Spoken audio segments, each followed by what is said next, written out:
Baik adik-adik, selamat pagi, Shalom. Kita akan memulai ibadah persekutuan teruna pada pagi hari ini. Kiranya Tuhan Yesus memberkati kita dari awal, pertengahan hingga akhir. Kita akan memulai ibadah kita, mari kita saat teduh. Saat teduh dimulai.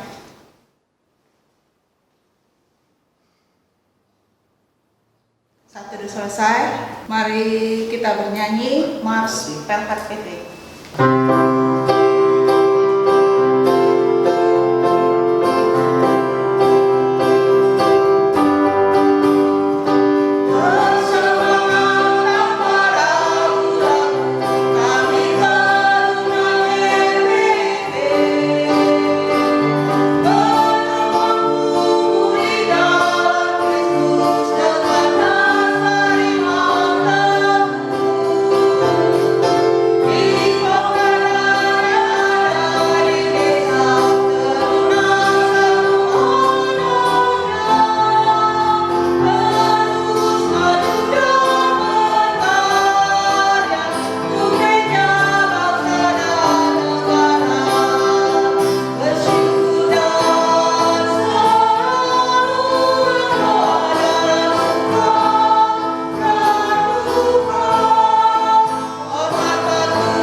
Mari kita buka kitab Bakti nomor 1, bait pertama.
Surga, kami bersyukur pada pagi hari ini dapat mengikuti ibadah persekutuan teruna.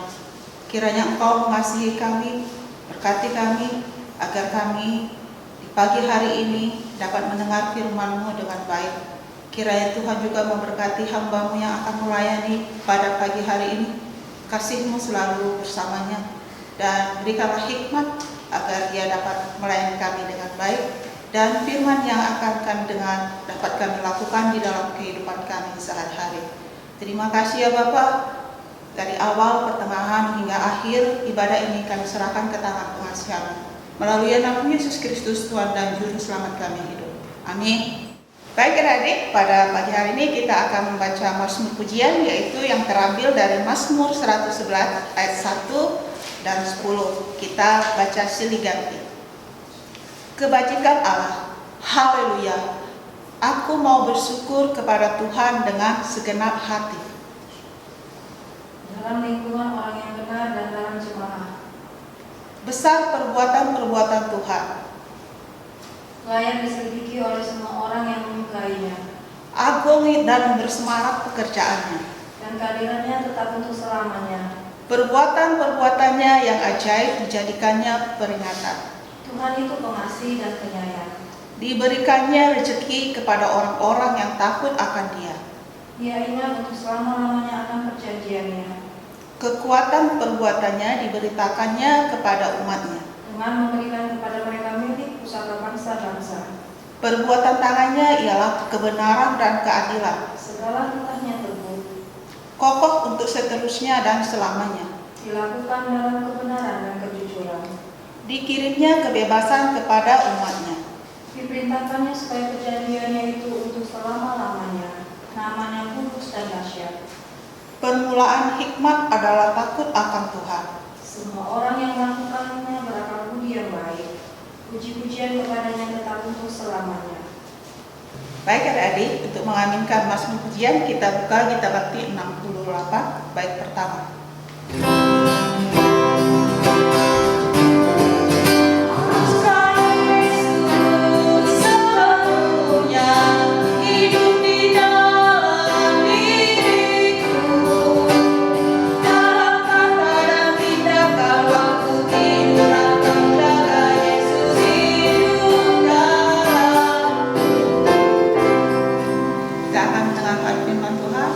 Baiklah adik-adik turunan yang terkasih dalam Tuhan Yesus Kristus, bacaan kita pada pagi hari ini terambil dari kitab Perjanjian Lama, dari kitab Imamat 1 ayat 1 sampai dengan 9. Mari siapkan Alkitabnya ya adik-adik, dan dalam posisi duduk ya, bukan selonjor atau tidur. Sudah dapat adik-adik kitab Perjanjian Lama Imamat 1 ayat 1 sampai dengan 9? Kalau sudah, marilah kita berdoa sejenak. Kita berdoa mohon bimbingan Roh Kudus. Kita berdoa. Ya Tuhan Allah Bapa yang Maha Baik, kini kami akan membaca dan mendengarkan sebagian daripada firman-Mu. Bukalah mata hati dan pikiran kami ya Tuhan dengan Roh-Mu yang kudus, sehingga kami bisa mengerti firman yang kami dengar pada pagi hari ini. Pada hamba-Mu kiranya Tuhan mampukan untuk menyampaikan firman seturut dengan kehendak-Mu. Berfirmanlah ya Tuhan, sebab kami anak-anak-Mu sedia untuk mendengar. Amin. Adik-adik, mari kita berdiri, kita membaca firman Tuhan dari Imamat 1 ayat 1 sampai dengan 9. Saya akan bacakan ya adik-adik. Korban bakaran. Tuhan memanggil Musa dan berfirman kepadanya dari dalam kemah pertemuan. Berbicaralah kepada orang Israel dan katakan kepada mereka, apabila seseorang di antaramu hendak mempersembahkan persembahan kepada Tuhan, haruslah persembahanmu itu yang kamu persembahkan itu dari ternak, yakni dari lembu, sapi, atau dari kambing domba. Jikalau persembahannya merupakan korban bakaran dari lembu, haruslah ia mempersembahkan seekor jantan yang tidak bercela. Ia harus membawanya ke pintu kemah pertemuan, supaya Tuhan berkenan akan dia. Lalu ia harus meletakkan tangannya ke atas kepala korban bakaran itu, sehingga baginya persembahan itu diperkenan untuk mengadakan pendamaian baginya. Kemudian haruslah ia menyembelih lembu itu di hadapan Tuhan, dan anak-anak Harun, imam-imam itu, harus mempersembahkan darah lembu itu dan menyiramkannya pada sekeliling mezbah yang di depan pintu kemah pertemuan. Kemudian haruslah ia menguliti korban bakaran itu dan memotong-motongnya menurut bagian-bagian tertentu. Anak-anak Imam Harun haruslah menaruh api di atas mezbah dan menyusun kayu di atas api itu. Dan mereka harus mengatur potongan-potongan korban itu dan kepala serta lemaknya di atas kayu yang sedang menyala di atas mezbah. Tetapi isi perutnya dan betisnya haruslah dibasuh dengan air, dan seluruhnya itu harus dibakar oleh imam di atas mezbah sebagai korban bakaran, sebagai korban api-apian yang baunya menyenangkan bagi Tuhan.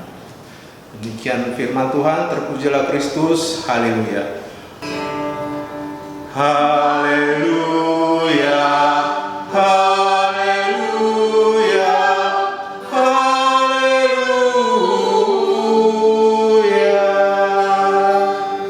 Baik adik-adik, ini adalah ibadah kita pertama kali secara direkam ya, dalam masa kita, masa darurat pandemi COVID.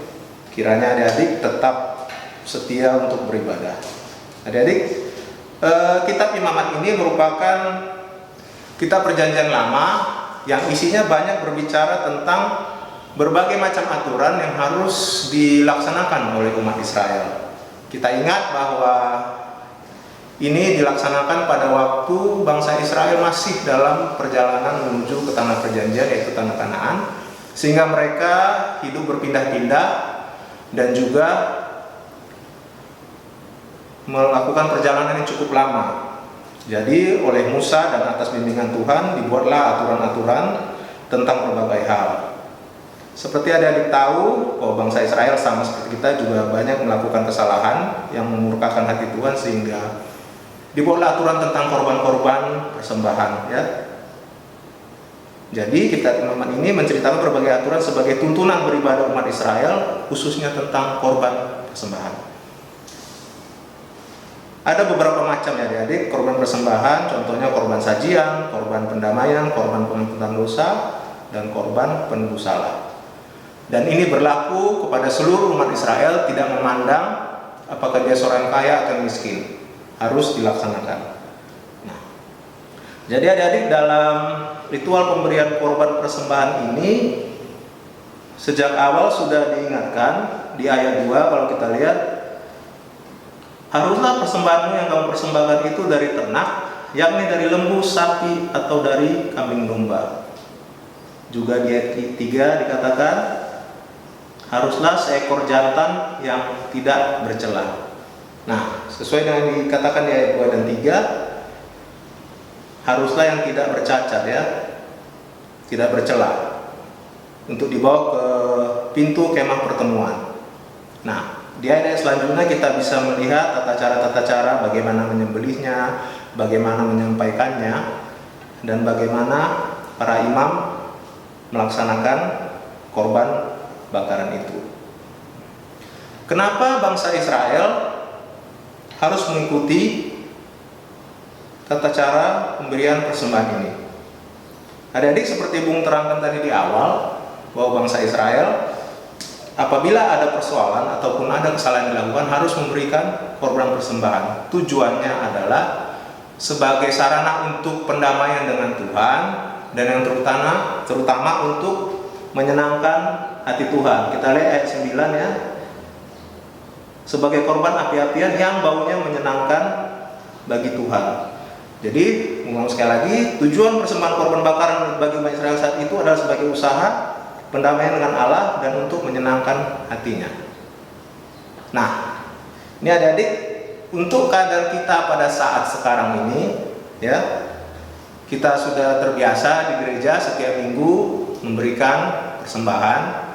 Yang pasti kalau masih umur adik sekarang masih diberikan dari orang tua, ya, sebagai kita teruna. Selalu diberikan secara rutin uang untuk persembahan, untuk ibadah minggu, sunan teruna, ya. Nah, melihat dari bacaan ini, bagaimana kita bersikap terhadap persembahan yang akan kita berikan di hadapan Tuhan. Untuk hal-hal yang sederhana saja, apakah kita sudah memberikan persembahan yang ini pasti dalam bentuk uang, yang sudah dalam kondisi yang baik? Ada kebiasaan kadang-kadang kita bawa dari kecil, mungkin sampai sekarang, berikan persembahan itu uangnya udah diremas-remas dulu, ya, diremas-remas sampai akhirnya udah sampai ke kantong kolektor sudah tidak karu-karuan bentuknya, menjadi kusut atau bahkan kadang-kadang sobek. Atau kadang-kadang disadari atau tidak, mungkin orang tua memberikan kepada kita uang sejumlah sekian, tetapi terkadang supaya ada uang jajan, kita dengan sengaja dan dengan sadar menukarkannya untuk membeli jajan itu. Akhirnya apa yang diberikan orang tua tidak sepenuhnya kita berikan pada saat memberikan persembahan. Adik-adik, janganlah sampai kita membiasakan hal itu kita lakukan. Ingat seperti bangsa Israel yang memberikan persembahan sebagai usaha pendamaian kepada Tuhan. Kita pada saat ini tidak lagi melaksanakan itu karena Tuhan Yesus sudah menebus dosa kita dengan mengorbankan dirinya di kayu salib, mati di kayu salib untuk menebus dosa umat manusia. Jadi persembahan yang kita berikan pada saat ini semata-mata adalah ungkapan syukur atas kasih setia dan pemeliharaan Tuhan, atas pengampunannya, dan atas kebaikannya dalam hidup kita. kita dipelihara hari lepas hari. Sebaiknya lah kita bersikap seperti orang Israel yang dengan penuh syukur memberikan persembahan, memberikan yang terbaik. Ya. Jadi diberikan dengan rasa syukur.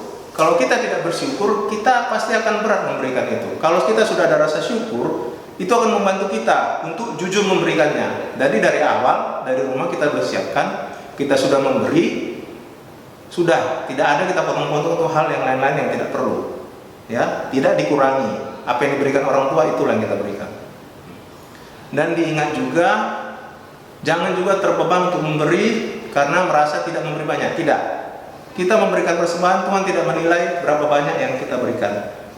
Hati kita yang memberi, kualitas itulah yang dilihat dalam persembahan yang kita memberikan.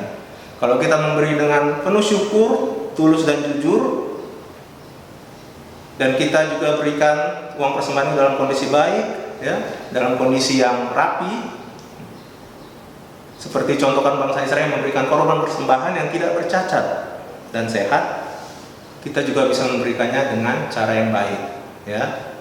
Jadi untuk ke depan, bisalah kita memberikan persembahan dengan rapi dan baik dan seperti apa yang diberikan oleh orang tua. Jadi pada akhirnya kalau kita mau melakukan itu, kita akan punya komitmen adik-adik, ya. Karena kita sudah memberikan dengan hati tulus dan jujur, maka kita akan dikatakan bisa menyenangkan hati Tuhan, ya. Kalian sendiri kalau dikasih sesuatu yang baik pasti akan merasa senang, kan? Begitu juga kita harusnya memberikan yang terbaik kepada Tuhan. Bukan masalah jumlahnya, tetapi hati yang memberi dan kesungguhan untuk itu. Sekecil apapun pasti akan diberkati sesuai dengan kemampuan kita masing-masing.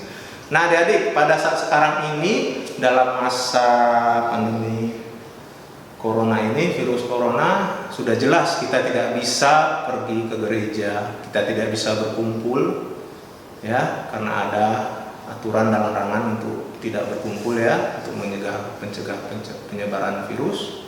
Nah, bagaimana cara kita bisa memberi? Kita tidak bisa berkumpul dalam ibadah bersama di lingkungan gedung gereja. Bagaimana cara kita memberi? Persembahan yang kita kumpulkan setiap ibadah bisa kita berikan melalui orang tua. Bisa kita titipkan nanti orang tua yang mengantar. Jadi dalam hal ini tidak ada alasan untuk tidak memberi, ya, adik-adik.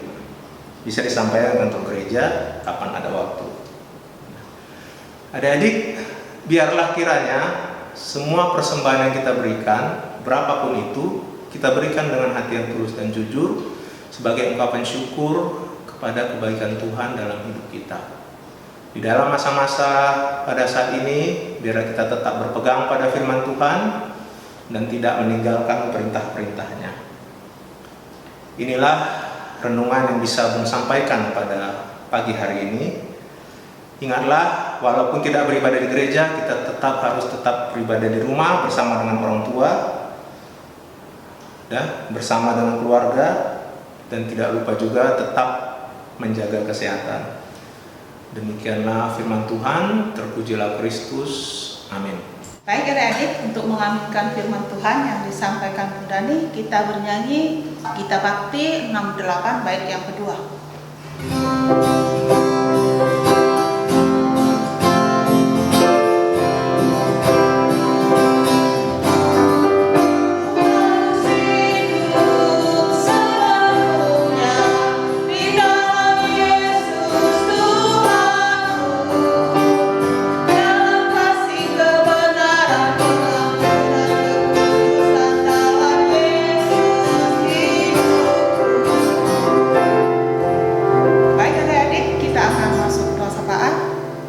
Baiklah adik-adik, kini kita masuk dalam doa syafaat. Mari kita kembali tenangkan hati dan pikiran kita berdoa. Ya Tuhan Allah Bapa yang Maha Baik, terima kasih atas firman-Mu pada pagi hari ini. Firman yang mengajarkan kami untuk memberi persembahan dengan penuh rasa syukur padamu. Ya Bapa, kiranya Tuhan menyertai kami di dalam segala kehidupan kami di sepanjang minggu berjalan ini. Berkati segala kegiatan kami, yang walaupun kami lebih banyak sekarang berada di rumah, biarlah kami tetap melakukan apa yang baik dan seturut dengan kehendak Tuhan. Berikanlah kami kekuatan dan kesabaran untuk menjalani masa-masa pada saat sekarang ini. Ya Allah Bapa yang Maha Baik, kami mau berdoa untuk bangsa dan negara kami. Kiranya Tuhan berikan kekuatan, berikan kemampuan kepada para pemimpin untuk memimpin bangsa ini, mengatur segala sesuatunya, sehingga pada saatnya nanti kami bisa keluar dari krisis ini. Ya Bapak, kami juga mau berdoa untuk kota kami, Kota Medan. Kiranya Tuhan berkati dalam kehidupannya, kiranya tetap patuh akan aturan-aturan pemerintah dan menjalankan apa yang diminta. Ya Bapak, kami juga mau berdoa untuk para pasien COVID-19 yang pada saat ini masih terus dirawat oleh tim dokter di berbagai rumah sakit. Tuhan berikan kekuatan, Tuhan berikan kesembuhan kepada mereka. Biarlah mereka bisa sembuh dan kembali berkumpul dengan keluarga mereka dan orang-orang yang mereka kasihi. Berikan juga kekuatan kesehatan kepada tim dokter yang bekerja tanpa henti sepanjang hari untuk merawat orang-orang yang sakit. Tuhan, kiranya pulihkanlah bangsa ini, pulihkanlah negara ini sehingga bisa kembali seperti semula. Ya Tuhan, kami juga berdoa untuk orang-orang yang menderita, fakir miskin, janda duda dan yatim piatu. Tuhan berkati di dalam kehidupannya, tetap dicukupkan seturut dengan kehendak-Mu. Ya Bapa, kami juga berdoa untuk warga jemaat yang sakit, kiranya Tuhan berikan kekuatan mereka dan dapat pulih dari sakit penyakit yang dideritanya. Tuhan, dalam kehidupan kami sehari-hari, kami juga berdoa kehidupan kami sebagai sebuah jemaat, dalam pekerjaan dan juga dalam rumah tangga, kiranya berkati. Ya Tuhan, segala kegiatan yang berjalan pada saat ini, segala penyesuaian dilakukan supaya jemaat tetap dapat beribadah, kiranya berkati. Berkati ibadah-ibadah yang tetap dilaksanakan walaupun diikuti dari rumah. Biarlah semuanya berjalan baik karena semuanya hanya untuk puji dan kemuliaan Nama-Mu saja. Ya Tuhan, berkati juga kami di Persekutuan Teruna, berkatilah kami para pelayan dan anak layan, kiranya tetap diberikan kekuatan untuk tetap bersemangat dalam melayani dan mengikuti ibadah-ibadah walaupun tidak bisa berkumpul di gereja. Berkati para pengurus gereja, pendeta majelis, para pengurus PLK dan komisi, kiranya Tuhan tetap berikan kekuatan dan kesehatan. Inilah doa kami ya Tuhan. Kami berdoa di dalam nama Yesus Kristus yang telah mengajak kami berdoa. Bapa kami yang di surga, dikuduskanlah nama-Mu, datanglah kerajaan-Mu, jadilah kehendak-Mu di bumi seperti di surga. Berilah kami hari ini makanan kami yang secukupnya, dan ampunilah kami akan kesalahan kami, seperti kami juga mengampuni orang yang bersalah kepada kami. Dan janganlah membawa kami dalam pencobaan, tetapi lepaskanlah kami daripada yang jahat.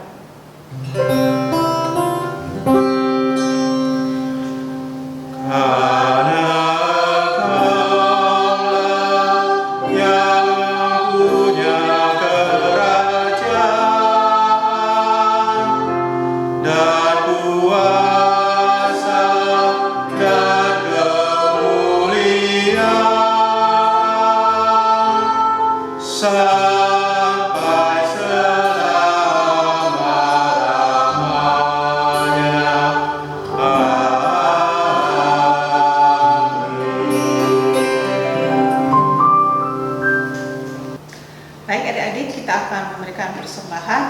Kita bernyanyi Gita Bakti 84 bait pertama.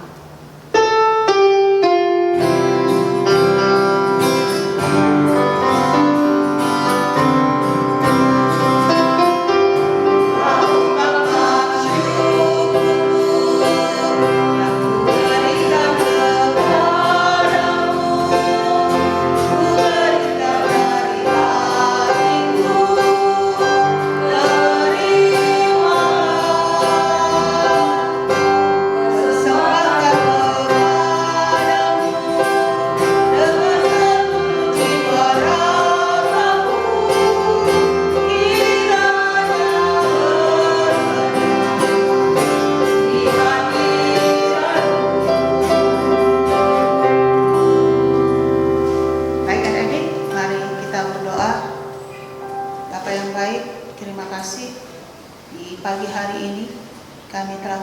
persembahan untuk ungkapan syukur kami kepadamu.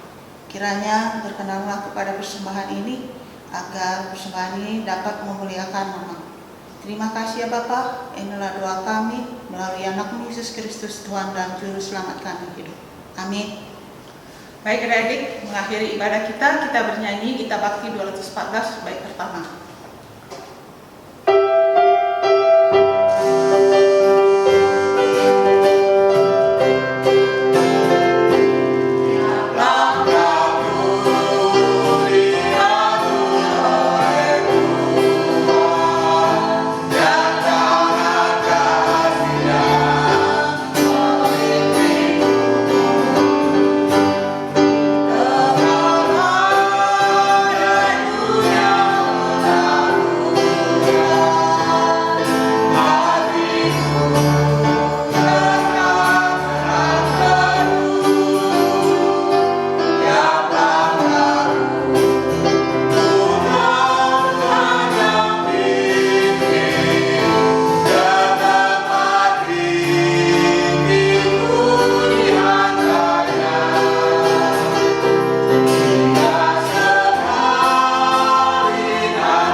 Hadirin teruna yang terkasih dalam Tuhan kita Yesus Kristus, kembalilah ke dalam kehidupan masing-masing dan lakukanlah firman Tuhan yang telah engkau dengar.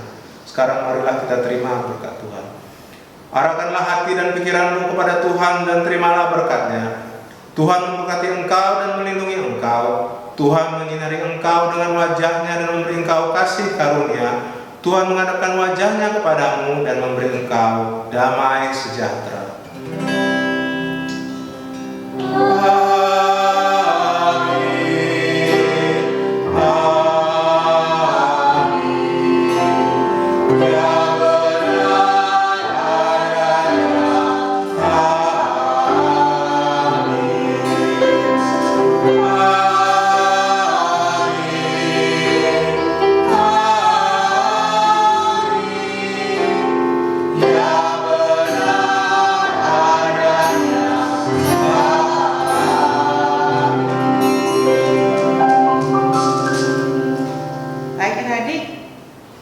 Kita saat teduh sejenak.